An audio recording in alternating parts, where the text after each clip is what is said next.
Hi friends, and welcome to Grow Your Own Pizza Garden program. We are going to read How Pizza Came to Queens, but first we're going to plant our seeds. And this is what you should have received from the library in your kits. You should receive 3 pots, a bag of dirt, 3 different types of seeds, and 3 signs that you can fill out yourself. You can put oregano, tomato, and basil on them. You may need a Sharpie for that. And let's take a look at the seeds that you got here. We've got these, which are basil seeds, very tiny. Even tinier are oregano seeds. I did not know what those looked like. And these are your tomato seeds. Those look familiar. If you think about a cherry tomato that you bite into, maybe a seed squirts out, that's what it looks like, and that's what we're gonna be planting.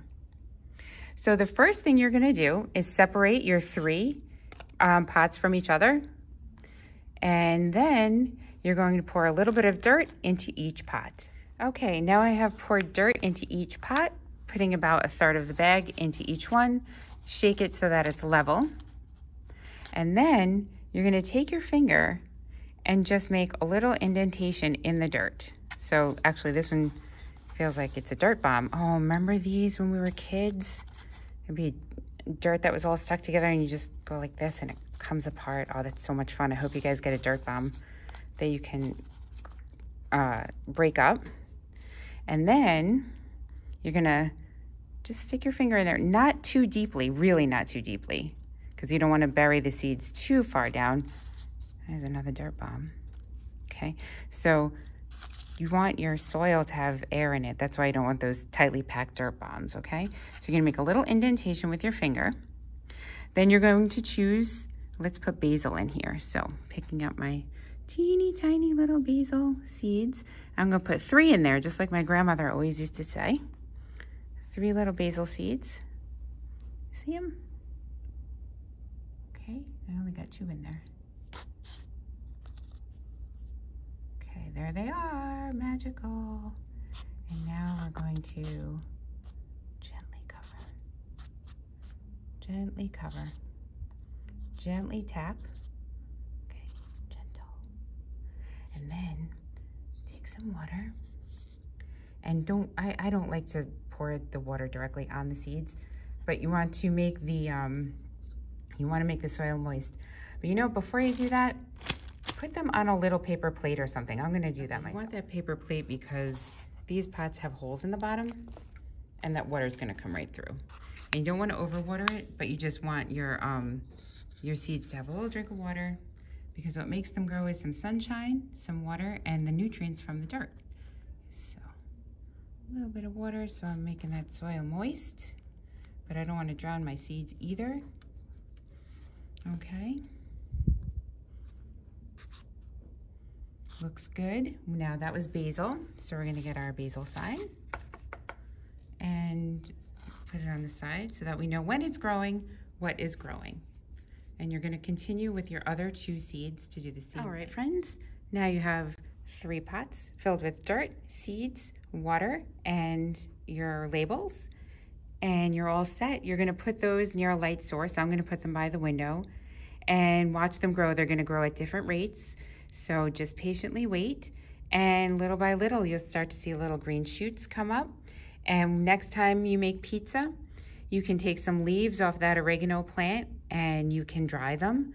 If you leave them out until they're dry, or you can dry them in the oven by just baking them on very, very low heat for a couple hours. And then you can, crush them up in between your fingers and sprinkle them on your pizza. The basil, you also eat the leaves, and you can also dry that out, sprinkle it over your pizza, or just put the whole leaves on your pizza and just, squish it down into the sauce, or into the crust, or into the mozzarella. And with your tomatoes, well, you know what you can do with those. You can cut them in half. You can squash those right on your pizza crust. You can eat them just the way they are. Or you can cook them up and make them into a nice tomato sauce. So now let's read How Pizza Came to Queens. Nice job, everybody. How Pizza Came to Queens by Dial Kaur Khalsa. Long ago, before there were pizza stands and pizzerias and frozen pizza and pizza mixes, there was hardly anything good to eat in May's town. A hungry child asking for a snack might be handed a grape jelly sandwich, or some cookies, or a pretzel stick. There was no such thing as pizza. But all that changed when Mrs. Pellegrino came to visit. May's best friends were 3 sisters, Linda, Judy, and Peggy Penny. She played with them all the time. One summer, when May's parents went away on vacation, she stayed at Penny's house. One day, Mrs. Penny told May that a distant cousin, whom she had never met, was coming from Italy for a visit. She said she thought Mrs. Pellegrino didn't speak much English. Mrs. Pellegrino arrived in a taxi. She was clutching a strangely shaped green package very tightly to her chest. May and Linda thought it was a present, but when they reached to take it from her, Mrs. Pellegrino drew back sharply and snapped, "You no touch." She marched into the house and went straight into the kitchen. She sniffed in long and deep several times in every direction. Then she frowned and muttered, "It's no good." Did the house smell bad? May and Linda and Judy and Peggy all sniffed in deeply, but the kitchen smelled all right to them.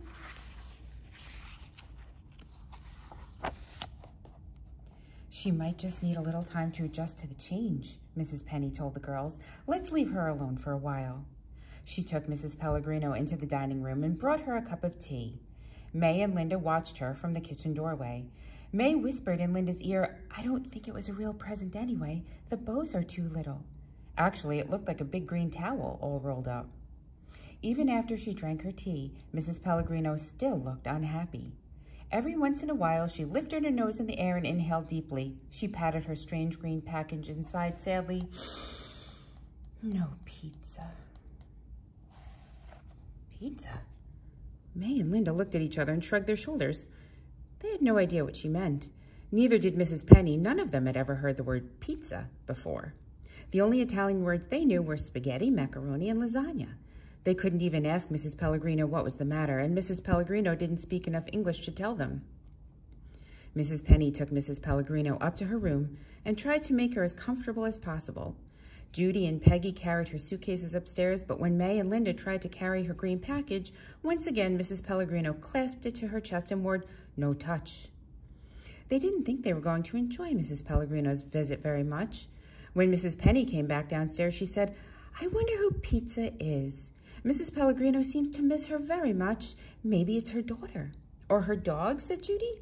"We could buy her one," suggested May. "Maybe it's a kind of flower," said Linda. But Peggy thought perhaps Pizza was the name of the town in Italy where she lived. "Well, whatever or whoever Pizza is," said Mrs. Penny, "Mrs. Pellegrino is our guest, and we must all try to make her visit as happy as we can."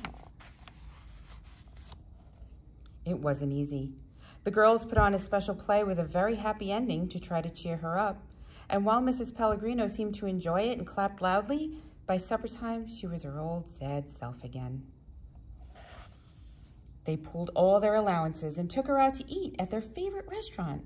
When she walked in, Mrs. Pellegrino sniffed in deeply and actually smiled. May and Linda and Judy and Peggy were so relieved. But when the waitress brought their grilled cheese sandwiches, Mrs. Pellegrino looked down at the little toasted squares and shook her head mournfully. No pizza. They tried hard to think of new ways to make her happy. May and Linda even did what they did whenever they had a fight and were feeling bad afterwards. They took all their toys and put them together in one huge display in the yard. This always made them feel very happy. But while Mrs. Pellegrino looked carefully at every toy saying, "Nice, nice," they could tell she still wasn't really happy deep inside. Mrs. Pellegrino was also trying hard to be happy. She took part in all their games. Whenever Mrs. Penny went shopping, she let May and Linda take the groceries into their play store.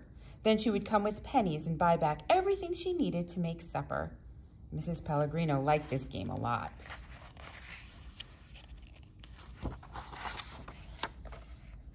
In the evening, she brought them milk and pretzels and watched them chase fireflies.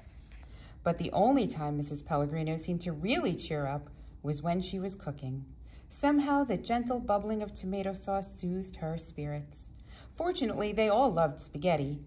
"I could eat spaghetti even for breakfast," said May.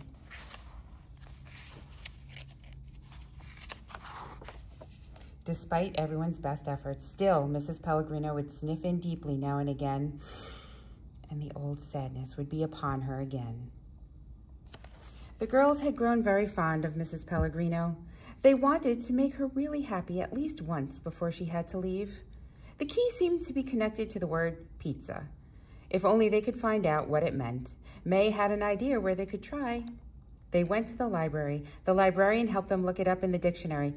Pizza, an Italian baked dish consisting of a shallow pie-like crust covered usually with a spiced mixture of tomatoes and cheese. Pie-like? With tomatoes? Said Peggy.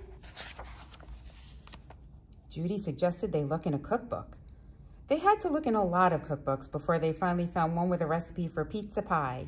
Peggy copied out the list of ingredients: yeast, flour, tomato paste, mozzarella cheese, Parmesan cheese, olive oil, garlic, oregano, and pepper. Sure doesn't sound like a pie to me, said May. Yuck, said Linda. They all agreed it sounded terrible, but if it would make Mrs. Pellegrino happy, they would try anything. The next day they went shopping and bought everything on the list. Mrs. Pellegrino knocked on the wall of their playstore. "What you got for me today?" she asked. May and Linda began handing her the things they had bought. With each item, her smile grew bigger. By the time they gave her the garlic, Mrs. Pellegrino was beaming. "Pizza!" she cried joyfully. She cradled the ingredients in her arms and hurried into the house. She looked very, very happy. Mrs. Pellegrino brought her strangely shaped green package down to the kitchen and put it on the table. May and Linda still hoped it might be a present. She unwrapped it carefully. It was a rolling pin. Mrs. Pellegrino smiled at it like an old friend. May and Linda frowned. "No be sad," said Mrs. Pellegrino. "We make pizza." She showed them how to make dough and then roll it out into a circle with the rolling pin. Then she taught them how to throw the dough high in the air to stretch it. She spread tomato sauce on each big circle and the girls sprinkled them with cheese. As the pizza baked and the cheese began to bubble, the whole house was filled with the most wonderful smell they had ever smelled. It smelled as good as toast and french fries and ketchup and grilled cheese sandwiches and spaghetti all rolled into one. They sniffed in long and deep. Mrs. Penny came into the kitchen. "What is that delicious smell?" she asked.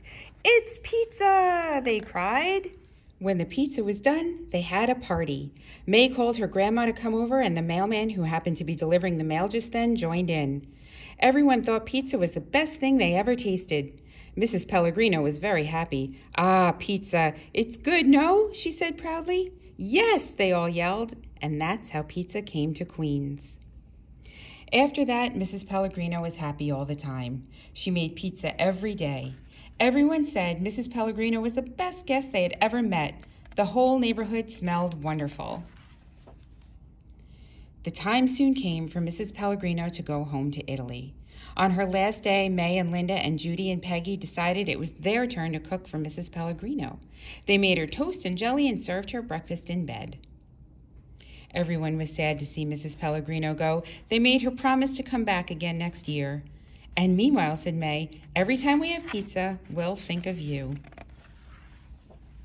The end.